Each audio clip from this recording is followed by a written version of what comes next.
রায়ডাক ও গদাধর নদীর ওপর বাঁধ নির্মাণ ও সংস্কারের দাবিতে কুমারগ্রাম বিধায়ক মনোজ ওরাওয়ের নেতৃত্বে আলিপুরদুয়ার সেচ দপ্তরে স্মারকলিপি প্রদান করল আলিপুরদুয়ার জেলা বিজেপি। মঙ্গলবার দুপুর 1টা নাগাদ আলিপুরদুয়ার সেচ দপ্তরের সামনে বিক্ষোভ প্রদর্শন করেন বিজেপির কুমারগ্রাম বিধানসভার দলীয় নেতাকর্মীরা। জানা গিয়েছে, বর্ষার শুরুতেই জেলার বিস্তীর্ণ এলাকার নদীতে ভাঙনের জেরে বিপর্যস্ত হন এলাকাবাসী।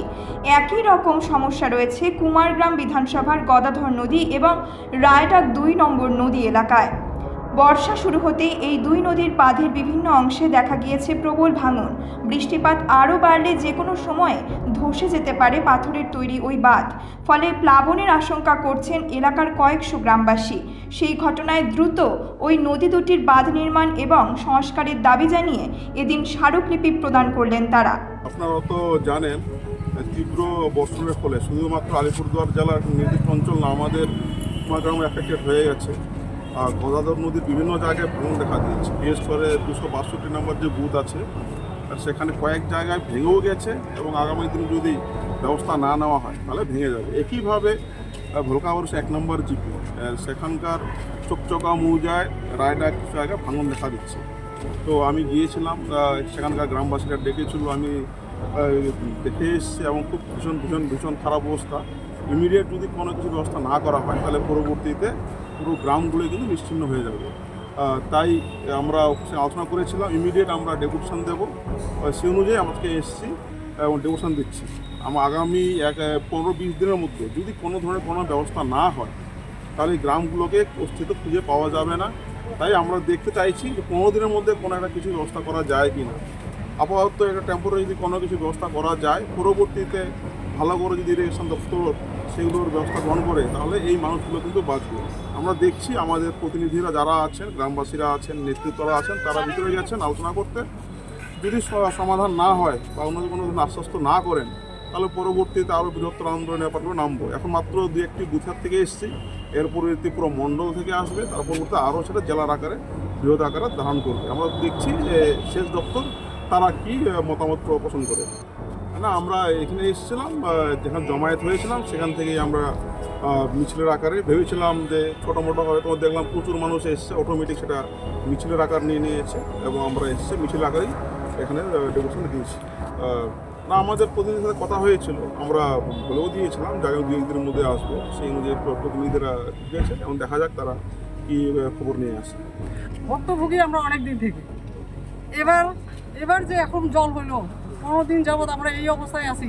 3-4 দিন তো আমাদের রান্না করে খাওয়ার কোনো ব্যবস্থাই নাই আমাদের। এই অবস্থায় বাড়ি থেকে বের হইতে আমাদের এতটুকু জল। আমি এরকম বৃদ্ধ মানুষ, 2টো বাচ্চা আছে ছেলের ঘরে, আমি নিয়ে বের হতে পারি না। 2 দিন আগে আমি বাড়ি থেকে ভাগে চলে গেছি, অন্য লোকের বাড়ি ছিলাম। তাহলে এটার একটা আমাদের ব্যবস্থা লাগবে। শুধু 60-65 জন লোকের বাড়ি না, লোকের বাড়ির কথা আলাদা। লোকেদের যে খেতি ঘড়ি আছে তারা তো কোনো ফসল করতে পারছে না, জলের জন্য সব কিছু মিসমার হয়ে যাচ্ছে। গরু বাছুর নিয়ে অসুবিধায় আছি। নদীর বাঁধে আমরা গরু বাঁধিয়ে রাখছি, ছাগল বাঁধিয়ে রাখছি, এই দুর্গতিতে আমরা আছি। এটা তো আমাদের সেটাও তো অবস্থা নাই, ভেঙে গেছে। আপনার এরকম কতজন রয়েছেন আনুমানিক?